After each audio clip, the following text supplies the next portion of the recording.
Pendant que Biden, ou Biden si vous préférez, fait des bêtises en Afghanistan, ou roupille en ronflant devant les caméras, les choses bougent de manière significative aux États-Unis.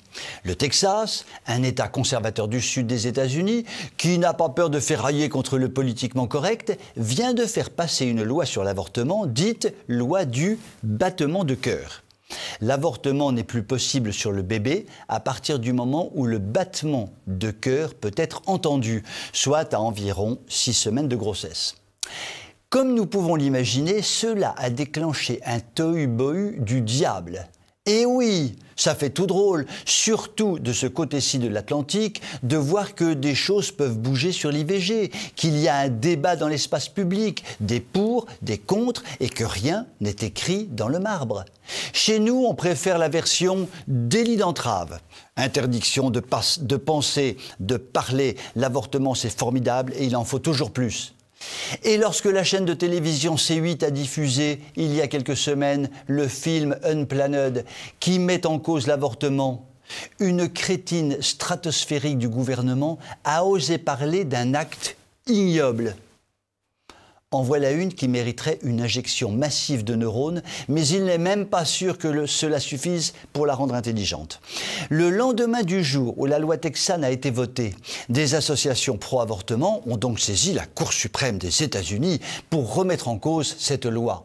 Pourtant, et jusqu'à preuve du contraire, la loi a été votée par une assemblée démocratiquement élue, mais bon, passons. Avec une sagesse certaine, la Cour suprême a refusé de suspendre la loi. Les Texans restent libres d'avoir voté ce texte, figurez-vous. Elle a rendu sa décision par 5 voix contre 4, notamment grâce aux nominations de juges conservateurs réalisées sous le mandat de Donald Trump. Évidemment, Biden, le pote à Papounet-François, a hurlé au scandale et dénoncé la loi texane. Il y a longtemps que son étiquette de catholique ne lui pose plus de problème de conscience sur le sujet. Ce qui est normal, puisqu'il est le pote à Papounet-François. La bataille judiciaire n'est certainement pas terminée. Les choses sont complexes car la loi votée par le Texas prévoit que la culpabilité, la responsabilité repose non sur la femme qui avorte, mais sur tous ceux qui l'aideraient à avorter, du médecin au chauffeur de taxi qui l'a conduit à l'hôpital. Le débat fait rage.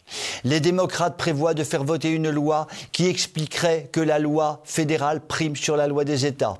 Petit problème, ils n'ont pas la majorité pour ce faire. Cela promet des semaines et des mois de discussion. Je vais vous faire une confidence que je vous demande de garder secrète. Eh bien, malgré tout le mal que je pense des États-Unis, surtout à l'ère Biden, tout cela prouve que là-bas, l'on peut se battre. Je vous souhaite une très bonne soirée.